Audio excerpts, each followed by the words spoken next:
Good stuff. Good stuff. And let's start.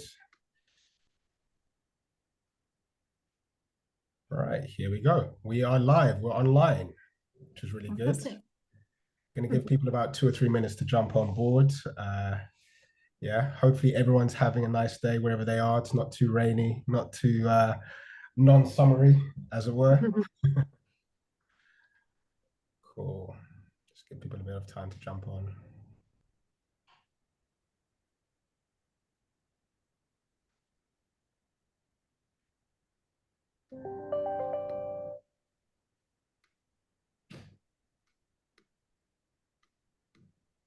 Great. I think we'll get going. I'm just conscious of time for everyone. So welcome everyone that is attending.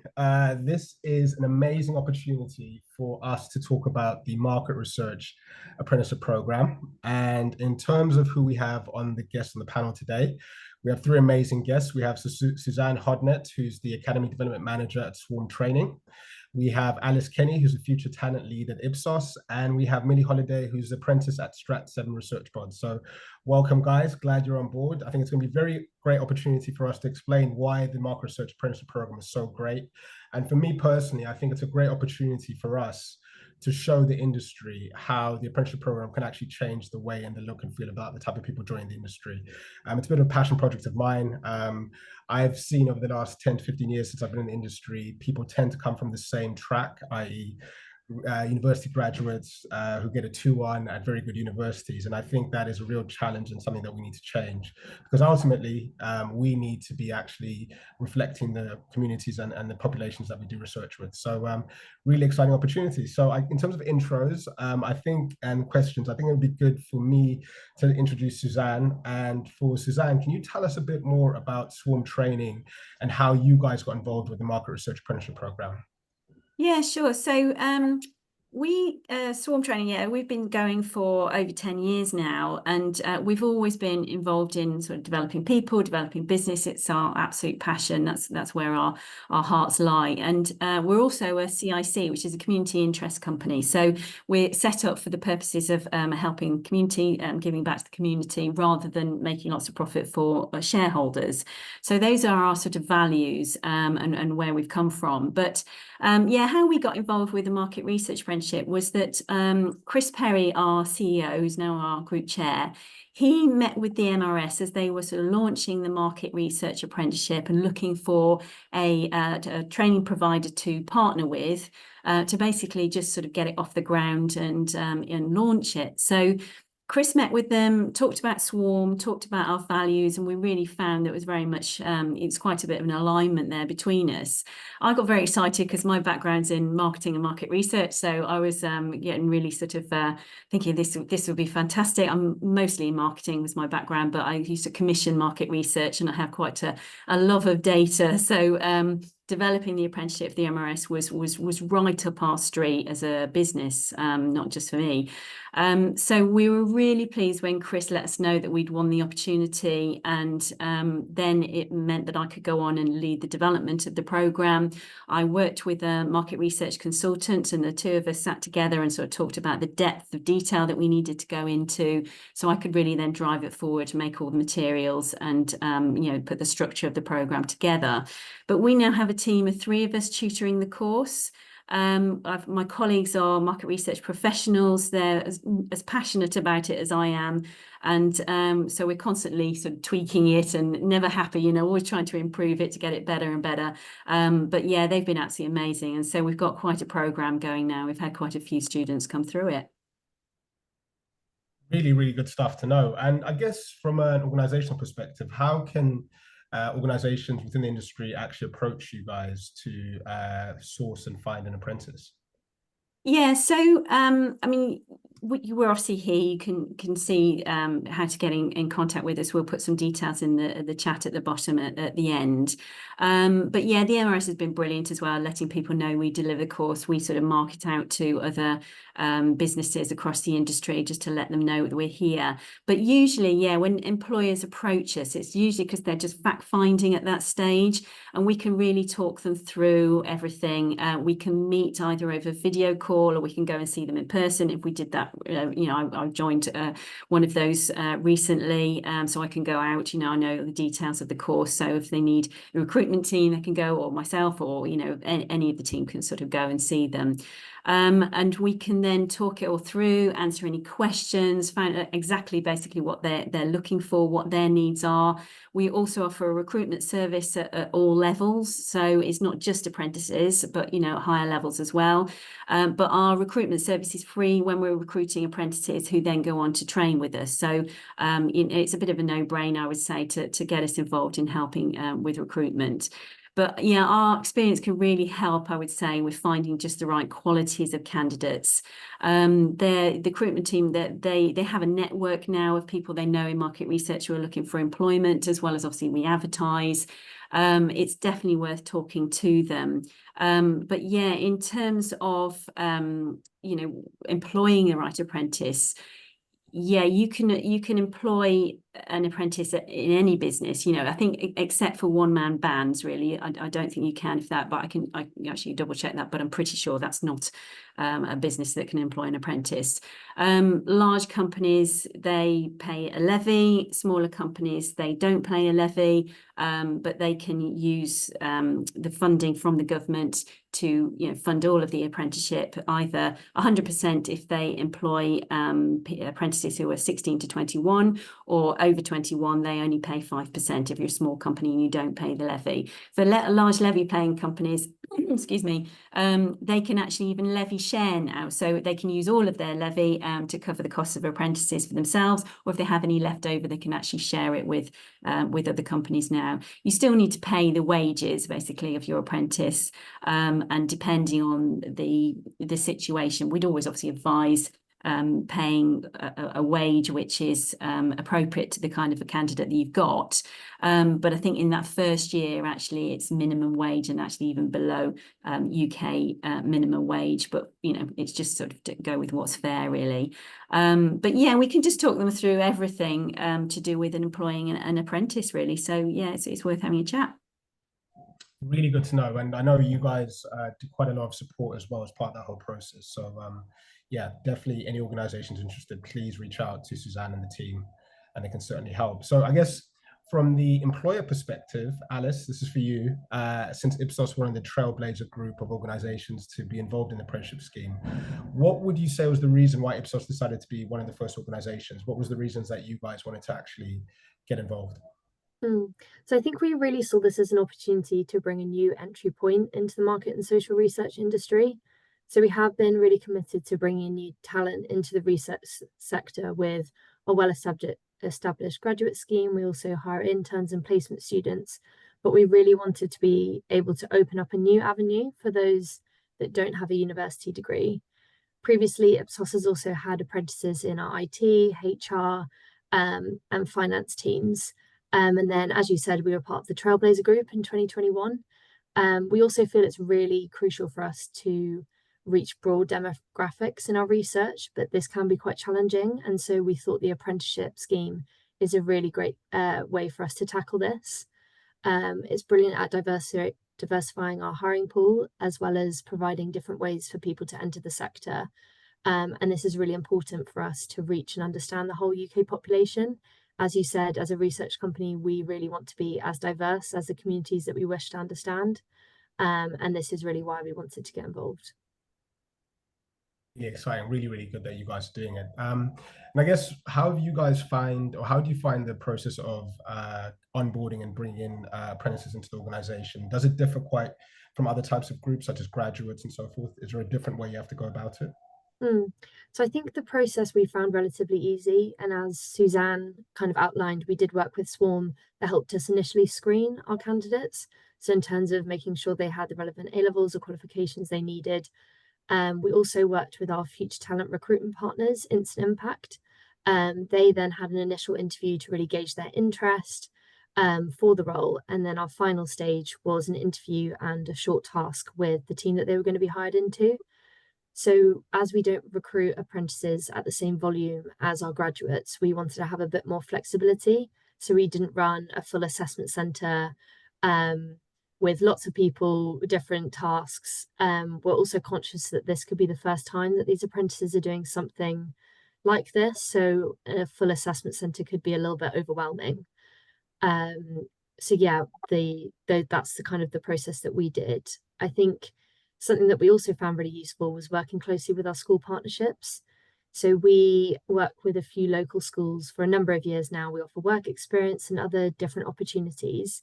But with the launch of the market research apprenticeship, we look to really strengthen those partnerships and offer our students a direct route into a career in research. So we have had 4 hires through our school partnerships as well, which has been really great to see. Really, really interesting. Really great. I'm actually going to start asking some questions live to you guys that come through from the chat. So we've got one that's come through, and I think this is more for you, Suzanne. So my organization recently recruited 2 apprentices through the MR apprenticeship, one of whom I'll be managing. I'm still quite unsure how the learning with SWARM works. It seems like they have some flexibility in terms of when they start this learning, which seems to suggest the individual rather than the cohort learning. Is this the case? Okay, so yes, we have lots of flexibility in terms of when they can start. We don't sort of have cohorts like, right, you must start in September or April and that's it. You know, you can start whenever you're ready. You might have to remind me of the question as I go, or just as I remember things. But yeah, basically there is a lot of support that we can offer. So onboarding, certainly, we can get get them into the program straight away, but then sort of we work with the employer to help them to tailor things. We can certainly help right from the start in making sure that they've got a program on the work side as well as a program on the learning side, because we're obviously teaching knowledge and theory, but we need that to be then sort of in the workplace for them to be shown how to put it into practice, and it's not always easy to understand about that. So if you're a line manager, then it's like, oh cracky, where do I start? But actually, if you can work with this in those early stages to formulate a structured plan for what they'll do in the workplace, so whether that's going around the department, over the course of the year, whether it's actually going and working with each team member. If you're a small organization, just changing team member and sort of shadowing or doing different tasks and things like that with each of them, just so they get as rounded an experience as they possibly can, then we can help in sort of directing you there. Ultimately, it's your business, it's down to how you do it, but the more commitment you can show to the apprentice to give them that experience, the more it tends to work. Is there any other part of that question I've missed? Yeah, and I think the question is also trying to understand to what extent do the apprentices learn with a cohort, let's say other apprentices, or is it more individual within the organization training? Yeah, sure. So we do like to put cohorts together, only because we've found that they work better and they learn better if they're in a group, because they can bounce off each other. We have workshops with them each month, and if you've only got one person in a workshop, it doesn't flow quite so easily. Whereas if you've got a group of them together, they can all talk about their different experiences. They're usually in different types of businesses. They could be client side, they could be agency side. We can just share. They've also got somebody to lean on. Some of them like to put together WhatsApp groups and talk between themselves, when we'll go away from the workshop, say, oh, how did you find that? How are you getting on with your assignments or whatever. So we put them together, but it doesn't mean to say they won't see their tutor one-to-one as well. So we'd like to sort of see them in between the workshops one-to-one, just to check on things like welfare, see if they're stuck, if there's any kind of issues, what we can do to help them in a more sort of tailored way. And those are really important, actually. Otherwise progress doesn't necessarily always happen. So they need that encouragement in between times as well. But that's basically the structure of how we tend to work. And we'll certainly keep the line manager involved. We let them know after each workshop what we've covered, what I've given them to do. We have 3-month reviews with the manager, the tutor and the apprentice together.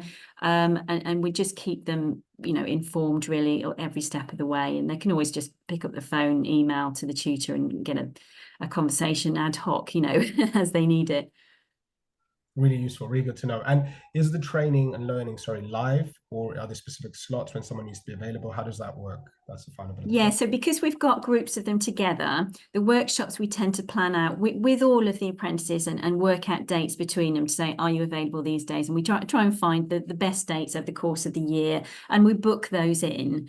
And then, so those tend to be relatively set because obviously there's a number of people on those calls. We can't move those very easily. But certainly the one-to-ones can be shifted about, you know, and book those in. But it's all done online. However, we do like to get out and see, you know, the apprentices in their proper sort of working environment, at least I'd say once or twice a year, you know, during the course of the year on programme. We'd really like to go and visit if that's possible. Great, really useful. Glad there's that level of support. Millie, for you, it would be great to know about your journey on why you decided to start or go into apprenticeship. Yeah. Rather than the traditional route that a lot of people go into. Yeah, just tell us a bit more about what the process was. I'd say at school, apprenticeships weren't really on my radar. I attended a school that was very much felt like it had a focus on the they wanted a statistic that X amount went to university. And I did like quite well academically. I always like thrived at school. And I was even put in like, believe there's a charity called the Elephant Group, and that's focusing on getting children from state schools that are non-selective into them top universities. So I felt like for me, that was like the only option, and that's what everyone expected of me. So that's what I actually did. I did go to university and I studied psychology, but it wasn't for me. I lasted maybe 6-8 weeks. And then, yeah, I just decided it wasn't for me. So I decided to take a gap year. And in that I worked like retail, hospitality, but I knew I didn't want to do that forever. And that's when I came across apprenticeships.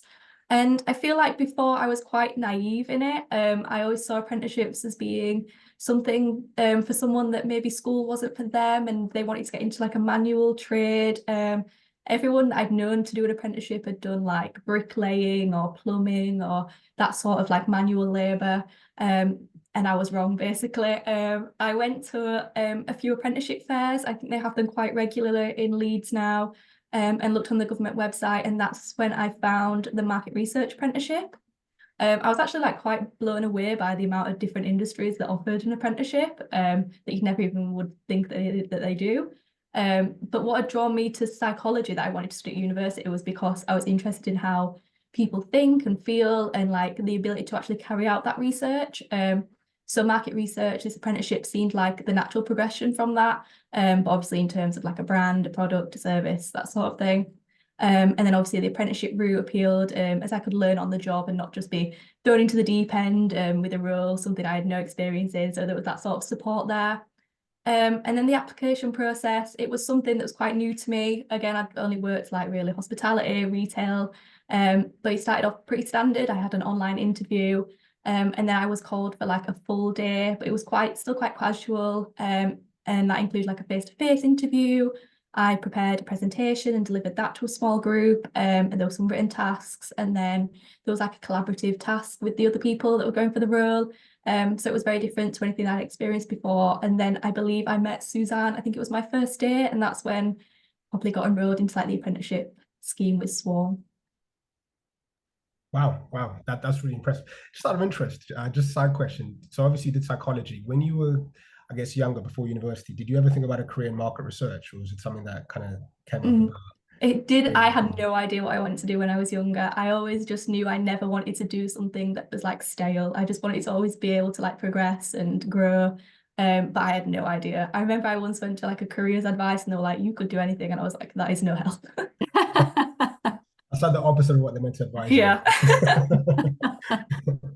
Great. And I guess for you, Suzanne, taking off of what Millie's just said, is Millie the typical type of candidate you see that comes through the apprenticeship program? I mean, what's a suitable candidate, or what are the type of candidates you see applying for the roles?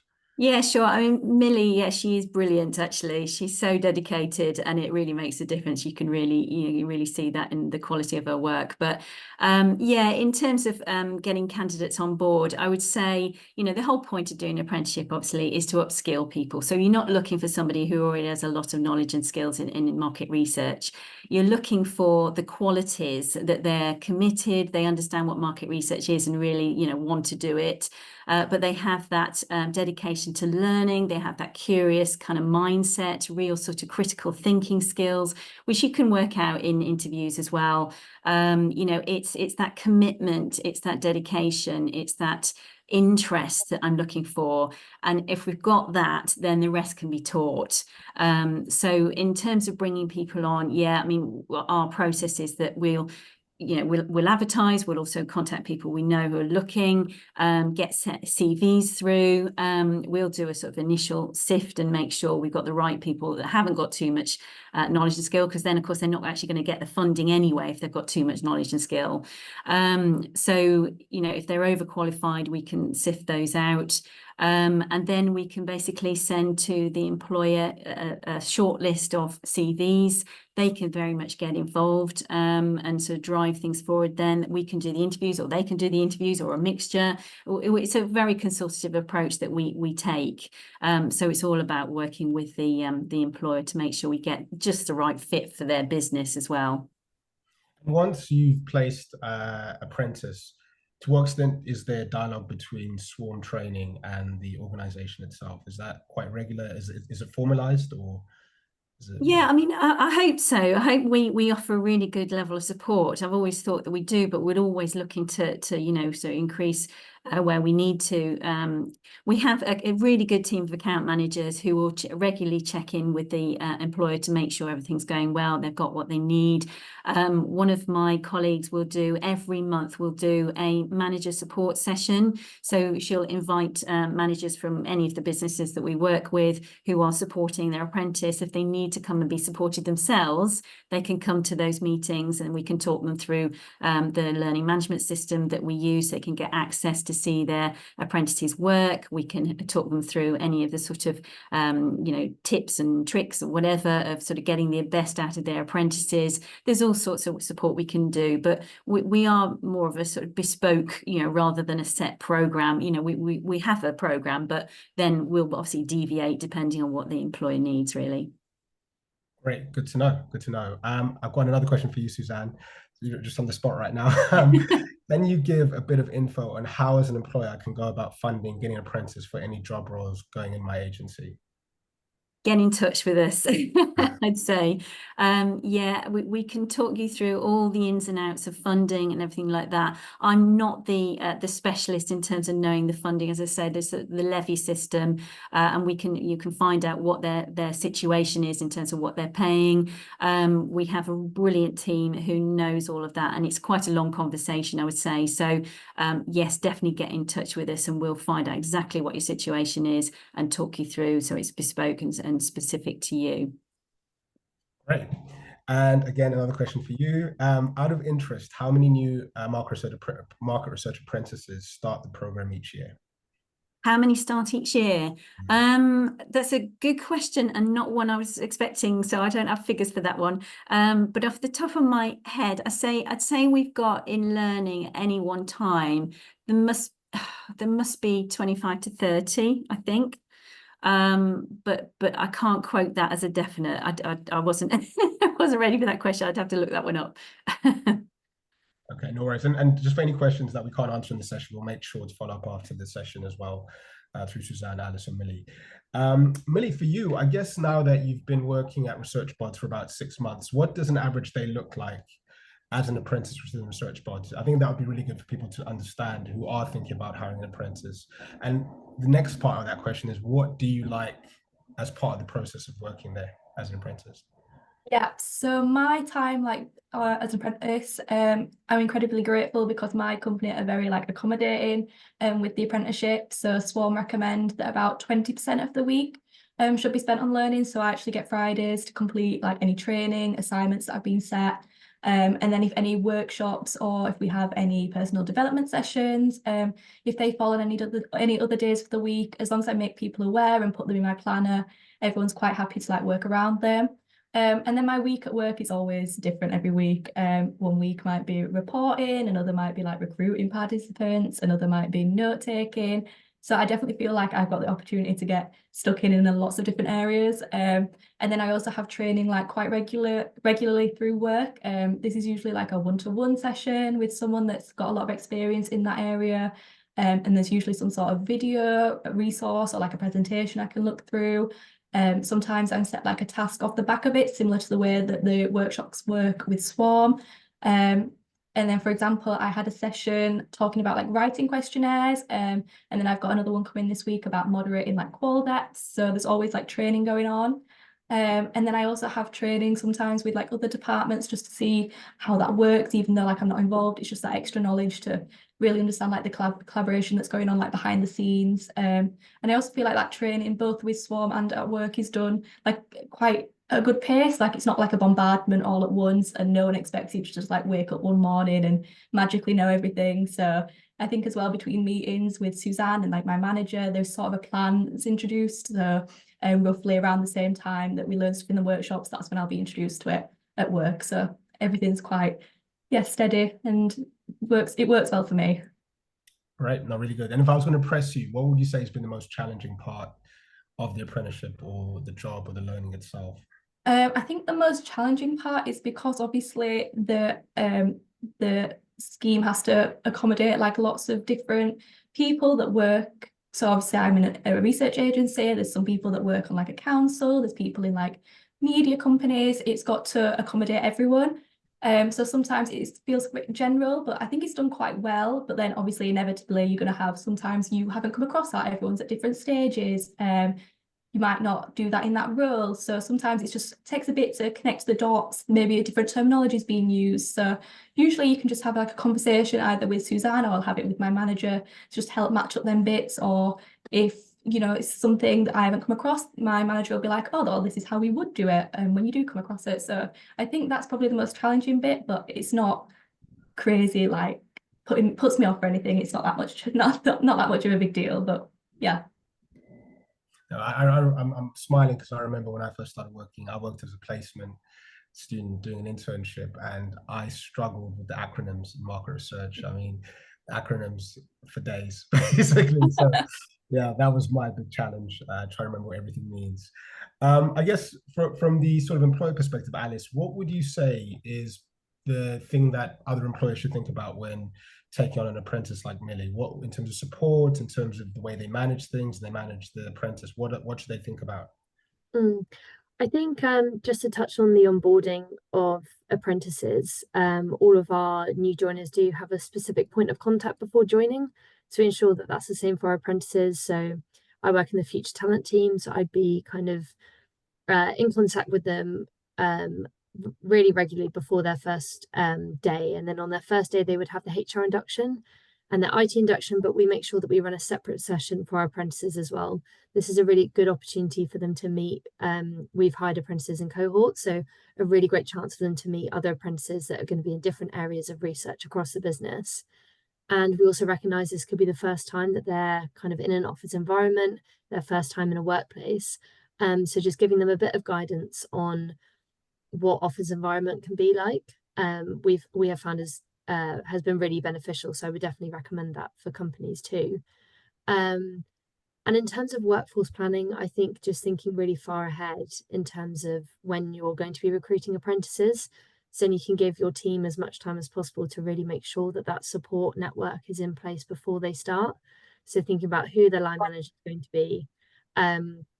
We also assign buddies for all of our new joiners, like our new graduates, we'll get them as well. So making sure the apprentices have another point of contact that's also a junior employee in the company, somebody that they can really relate to, another person that they can ask questions to. If they feel like they don't want to talk to their line manager about something, then they do have another person to go to.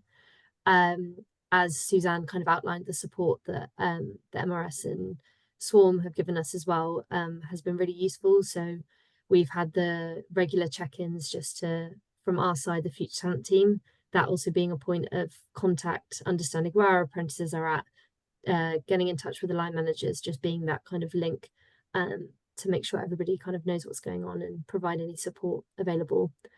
I also would think that if they already have school partnerships, kind of those in place already, just really utilize them. That was really useful for something that we thought about at the time. So yeah, just really amplifying that if they already have that in place or something they're thinking about too.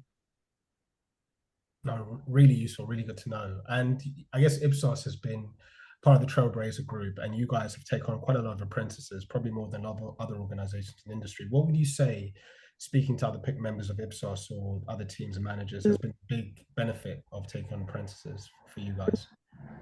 I think the main thing has really been about our apprentices bringing that diversity of thought and a different perspective. We found that really useful.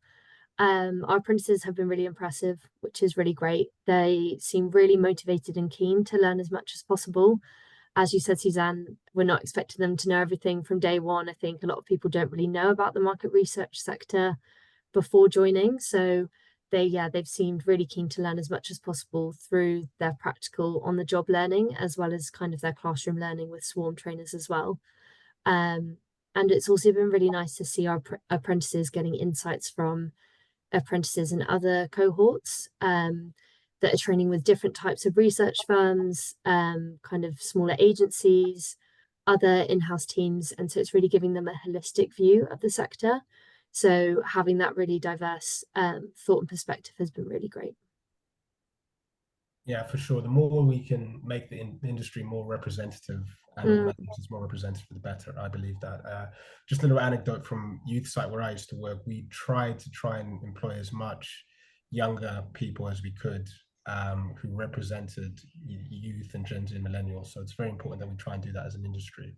I guess following on, Suzanne, from what Alice said, what's been the feedback you've got from organizations that have taken on apprentices? What's been, I guess, the positive of the ones that have found it positive, and what negatives or I guess challenges should people be considering when taking on an apprentice, if that makes sense? Yeah, sure. So I would say the feedback has always been really good in terms of the depth of the apprenticeship. You know, we don't want to go too deep, otherwise obviously we start to confuse people. It's too much in one go. So it's quite broad. You know, we're covering qual and quant in sort of a good detail. It doesn't mean to say you have to be an agency or a business that does both, you know, but you know, we need to sort of give as much as we possibly can and without overwhelming. And I've sort of the feedback we've got so far is actually interesting what Millie was saying there about, you know, sometimes we have to go a bit general because we want to make sure that we're sort of covering it for everybody. But that's where we really, really rely on the employer then to sort of step in and go, okay, so this is how we do it in our organisation. And so, yeah, that feedback really has been fascinating for us to keep developing the course. But also the feedback we've got is about, you know, the candidates that have done well. So as I was talking about the ones where they've really embraced the learning, they've really been interested, they've got those personal qualities to be committed and excited about data, you know, developing those critical thinking skills and wanting to do that. Those are the ones who have done really, really well. And so that's really helped us in terms of, you know, supporting other employers with their recruitment to say, look, you know, let's look for curiosity of data and interest, you know, depth of study interest and so on and so forth. So that's probably the feedback that we've got, which we've, you know, really been very interested in and been able to react to. Really good to know. And out of interest, how many organizations does Swarm training work with in any given year? If you have how many organizations? Oh, crikey, as a lot. In the market research space, I guess I should say. Yeah, it's a lot, and a real sort of diversity, you know, across, you know, sort of really big agencies, really big organizations. You know, we work with Disney, we work with the Ipsos, with Kantar, you know, those sort of big names, but also we've worked with some really small agencies as well, and some small businesses who maybe sort of 3 or 4 members of staff. So it's been a real mix. And, you know, as Millie said, you know, we're working with people who do research in the council, you know, not just necessarily as an agency, just sort of churning out data for, you know, commercial, you know, fast moving consumer goods or anything like that. It's a real mix. Yeah, really interesting. And I'm conscious of time, but Millie, I do want to get your perspective actually on what other apprentices should be considerate of or consider before doing an apprenticeship. Is there anything, if we had apprentices on the call right now, they should be aware of or they should think about before deciding to go down this route? Yeah, I definitely recommend it. I think awareness, especially in schools, needs to be raised, because I feel like a lot of people probably felt the same way that I did. The apprenticeships are for like getting into bricklaying or plumbing or that sort of like manual trade. So people do see it as an alternative for university, but not necessarily for careers such as market research. But I'd definitely say, like, look at the pros and cons. I think obviously the main con is you're not going to live that university lifestyle. So if that's what you want, you're not going to get it. But I think for me personally, the pros definitely outweigh the cons. I mean, you don't have to get student debt, you're getting paid for it instead. You definitely learn on the job, so you know everything will be relevant. You're not going to have that feeling like sometimes you get in school where you're like, when am I actually going to use this? Like, you know, you're actually going to be able to apply that in your role, and you already have one foot in the door ahead of the graduating unit. And I think that is the most like invaluable piece that you're going to get from an apprenticeship. Nice. So am I right in assuming you'd want to stay in the industry after your Yeah, apprenticeship? I definitely would. I've enjoyed it so far, so yeah. That's really good. And I guess from your perspective, Alice, what's the one thing or pieces or tips you'd give organizations in the market research industry think about taking apprentices? Like if you're going to give a top 3 list, if you could, or top 2, top 1, what would you say? I think, again, what I was saying about workforce planning, just giving yourself that time to really make sure that you're setting the apprentices up for success when they join, making sure that the team is ready to support them, and have those links. I think having regular catch-ups already in place from the get-go with the mentors has been really beneficial. So yeah, thinking about line management, thinking about who the support network is going to be in that team to really make sure that the apprentice is set up for success would be my top advice. Nice. And do you guys offer mentorship programs within Ipsos for apprentices? Is there any mentorship schemes that you have within the organization? So as I said, we have the buddies and the line managers. Right. In terms of informal kind of mentorship, we do have that with people from across the business, which is really interesting to kind of get that perspective on their own career journeys and things like that. But I think that could be something that would be really beneficial too. Yeah, great. And from your perspective, Suzanne, what advice would you give employers before deciding to go down this route? What tips or things they should consider before taking an apprentice? I think, have you got the time really to support them? And I'm not saying that that's a huge commitment of time at all. It's just that if you are absolutely rushed off your feet, then you're going to struggle to be able to stop and answer questions for them and you know, give them that time that they do need from you. So just be mindful of that. I would say I absolutely echo what Alice is saying, is have a really good program set up at the beginning, and then it's almost done for you. You don't want to be sort of trying to work it out on the fly, really. It's you know where they're going to be at different sort of stages of their program.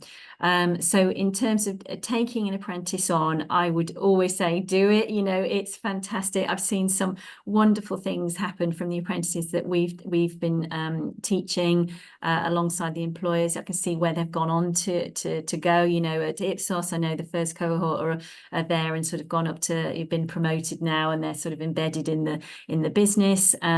Other organizations, you know, they've had some fantastic results where, you know, they've been quite blown away actually at some of these apprentices who are operating way above what you'd expect of an apprentice. I think Millie's certainly getting in that ballpark as well. She's you know, she's embracing it and just going so embedded in the business excuse me, that, you know, she wants to keep learning, she wants to go, and she's excited to go into different areas. And so I think, you know, they've got quite a, you know, quite a special one there with Millie. But a lot of businesses are really finding that kind of benefit themselves. So they're going there for the right candidate, they tend to stay. And you've got a really solid member of the team then going forward. Really interesting. And I have a question from the audience. With the program, is this something Swarm supports, helps with creating? So I guess, do you support organizations in terms of the onboarding, training, development of the candidate as they go through? So do you help organizations in that regard? Because I can imagine some organizations might find it quite onerous and quite daunting. Yeah, do you mean to just sort of working out where they're going to be within the organisation at each time? Is that? I presume so. Maybe, and if you could follow up, that would be great. But yeah, if I guess go into a bit more detail about what support you do offer then when someone. Yeah. Okay.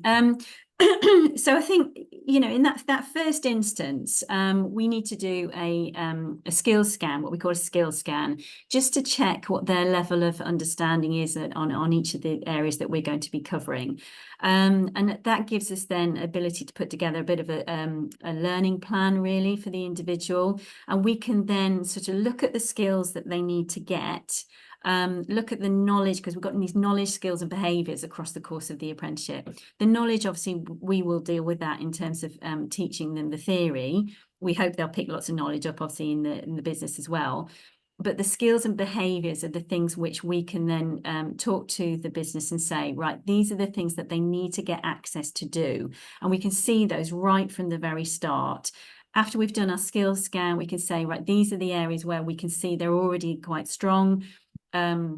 We need to still develop them, but actually these were areas where they're really quite weak. And and actually a skills scan, I'm happiest normally when I get a skills scan where they're quite weak in every area, because then obviously we've got, so long as they've got all the good qualities, then we can build them up with no bad habits, shall we say, from those that starting point. But yes, we'll definitely go back to the employer and talk to them about sort of, what's coming, what have you got planned? These are the skills, are they going to be covered? And we just need to make sure they will get that opportunity, because if they don't, it can then sort of bite you a bit later on. So I've got to say that's something we've learned as well, of doing the course of the apprenticeship, is now that we understand that actually we need to have that conversation right at the very beginning. So the learning plan is really quite helpful. As you say, if it's kind of going to be onerous for an organisation, then yeah, please do lean on us, because we offer not just the curriculum learning, but we also offer personal development training as well. So it can be time management skills, communication skills, conflict management, just general, real sort of general skills like that, really. So we do sort of training courses twice a month now for all of our apprentices across the whole of Swarm, doesn't matter what course they're on. And we encourage them all to come to that. We have a schedule for the year ahead. We'd like to factor those into their diaries, again, for the employer, they can see that they're going to be out during that time. And it's just that constant, that regular communication, I would say, between us and the employer. If we stay close together, it normally just works. It's when we start to drift apart and I'm struggling to get hold of people or something like that, that then it's more of a challenge. So yeah, just stay close, I would say. And that's really useful. That's very useful. And I think you may have answered Anne's question there. So really helpful. Okay. There. And offline, Suzanne, you did mention that Swarm were looking to put together some resources focus groups. Do you want to give a bit more background on that and how that could be quite interesting to some of the organisations thinking about taking on apprentices? Yeah, sure. So, following this meeting today, what we decided we'd like to do is to invite the sort of senior leaders, I would say, within market research, but also hiring managers, learning development colleagues, HR, anybody within market research businesses at those kind of levels. If they'd like to come to some focus groups we want to put together, so you can register on our website. We'll put the link to that again in the chat at the end of this, so people can go and register their interest. But the purpose of that is that in 2022, the Market Research Society organised a research project to gather insight from the industry to basically understand modern difficulties in resourcing for market research businesses and just looking at talent shortages. And the apprenticeship came off the back of that, which has been absolutely fantastic. But of course, there's always more work to do. And we want to really try and be able to tailor support for businesses and for individual, talent growth needs, shall we say. So if we can understand what businesses are struggling with, where they need help, then actually we'd really like to learn that so that we can start putting more of a solution together. And that's not necessarily just the apprenticeship, but it could also be the MRS Advanced Certificate, which will come in, looking at sort of higher learning needs. But we'll cover things like, the apprenticeship, the MRS Advanced Certificate, ongoing CPD and soft skills, looking at mentoring. We can also do leadership and management training and look at those kind of things, and basically any other sort of gaps. And it's not that don't anybody feel there's an obligation then to work with us. We're looking to sort of gather that data, but you can then sort of be a part of the solution going forwards for the industry. And we'd also like, for anybody who'd like to take part in that, we'd like to offer a day of free consultancy from our recruitment and training team as a thank you. But yeah, that's basically it in a nutshell. Really, really interesting. And as soon as you say focus group and market research, we should be getting agencies jumping on board for that. So yeah, you definitely get our support on the course side, and also hopefully on the market research society side, pushing that, because I think it's something that can actually help address some of the challenges we face when it comes to recruitment and market research. So we definitely have our support there. I think now it's time for audience questions. We've got another question that's just come through. And someone else has said, actually, just if you can see that, Suzanne, Charlene Darko would like to participate in that. So yeah, Brilliant. Already got one person jumping on board there. Fantastic. But moving to audience questions, how long is the apprenticeship duration, and is employment guaranteed at completion? Sorry, Tatenda, could you just repeat that? Yeah, sure. How long is the apprenticeship duration, and is employment guaranteed at completion? Yeah, sure. So the apprenticeship duration is normally around 12 to 14 months on the actual programme of learning. They can't go through to the endpoint assessment period before 12 months. That's an absolute minimum. But it takes about 12 to 14 months, I would say. Once they've done that and we feel they're ready, to be assessed, they then go through to an endpoint assessment period, which is 12 weeks of doing a project and writing up a project report and presentation. And then once they've submitted that to an external assessor, then a couple of weeks after that, usually about that, they then go through to an endpoint assessment sort of meeting with the assessor in an interview. And that's where they can really show their knowledge and understanding and everything that they've been doing. So that's basically how it works. In terms of, are they guaranteed a job at the end of it, that's really down to the organisation who is employing them. So you would employ them as an apprentice during the course of their programme. We have had it where there hasn't been a job at the end, and you don't have an obligation to do that. Just set up your contract, obviously, right at the very beginning to make that, obvious that there may or may not be. Sometimes it's that we can't guarantee you a job at the end, but there may just come up something which you can go and apply for in the business around the right time, and that's certainly happened for people as well.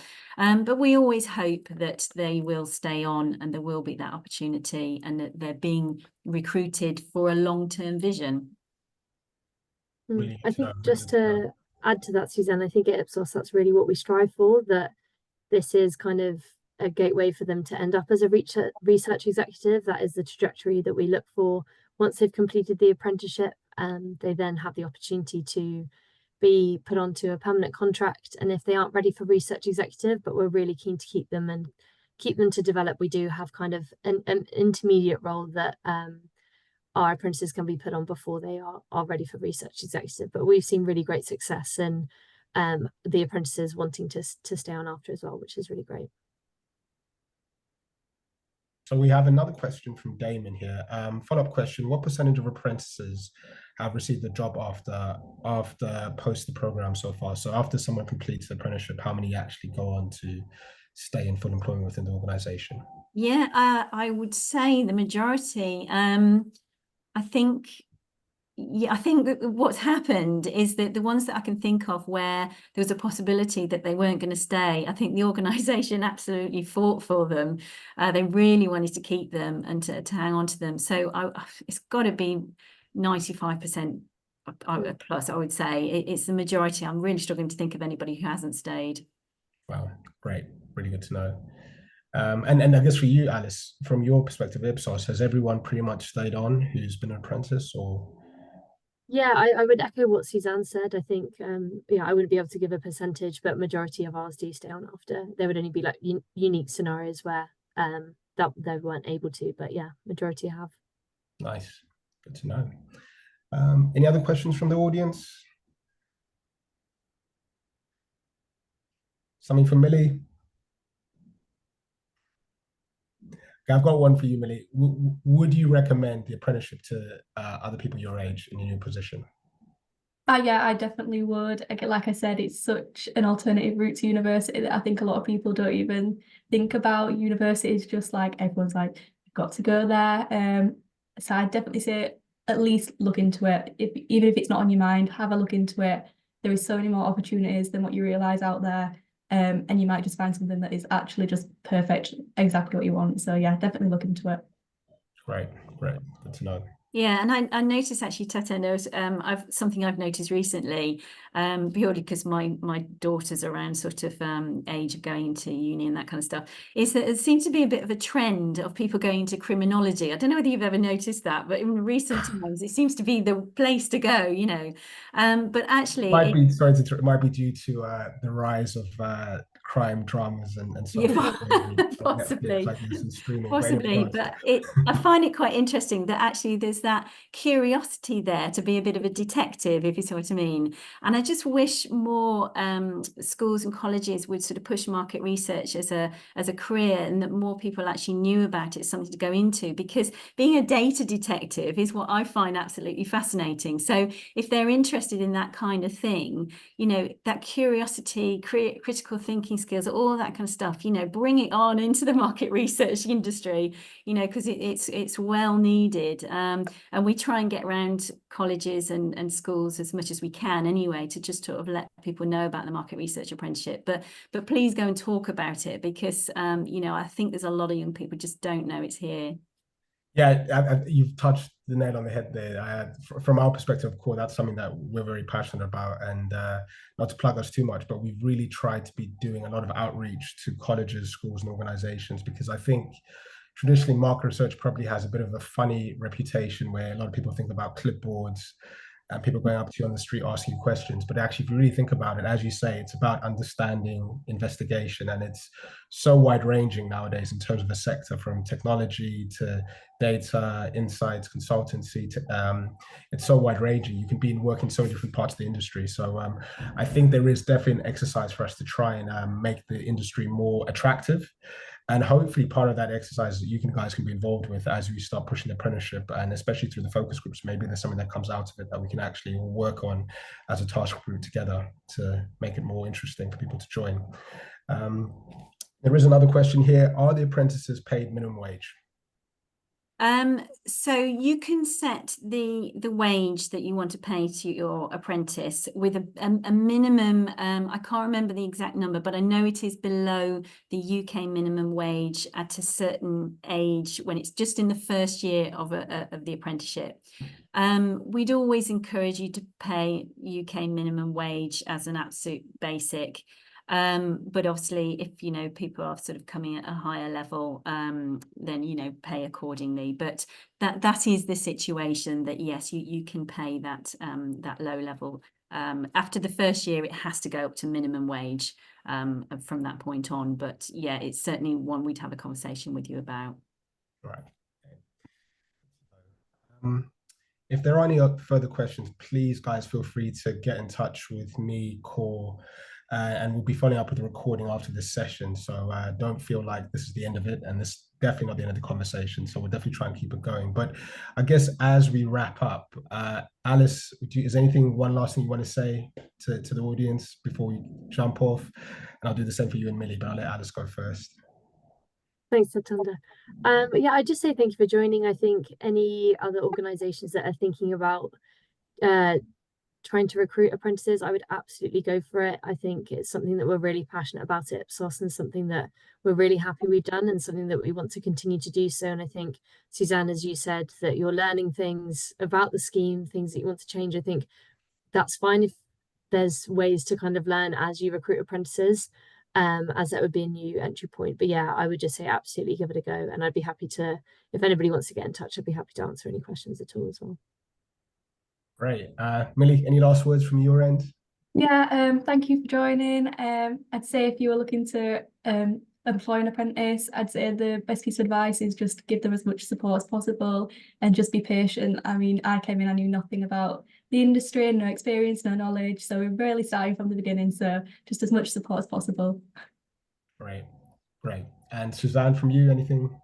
Yeah, I mean, I'm passionate about apprenticeships. I'm passionate about business and developing people. So, you know, I think the whole of our team are, we're all sort of professionals from the industry have come into tutoring. So we've got that sort of real life experience as well as, you know, experience in education. But it's just that they're just brilliant. They're absolutely brilliant. I couldn't sort of talk more highly about apprenticeships, to really encourage people to go for it. And if you are stuck in any way, shape or form, you're just not sure of anything, please do get in touch, because we can talk you through anything that you need help with. And Tatenda, I don't know whether you want to just sort of, shall I just put that link in the chat to the resourcing focus groups? Let me just put that there. We'll put it in on the underneath the, there it is. It's just come to you now, and you'll find our website. Obviously, all the details are on our website there for how to get in contact with us as well. But we'll add those to the bottom, to the comments as well, after we've wrapped up here. Yeah, and we'll make sure to share the recording for this after the session. So please, everyone that's attending, please share it as well, because the more interest we get in this, the better. And ultimately, as I keep on saying, market research needs to reflect the populations we do research with. So the more we can diversify the type of people entering the industry, the better for everyone. So yeah, thanks all. And yeah, it's been great to be here, and thank you all for taking part.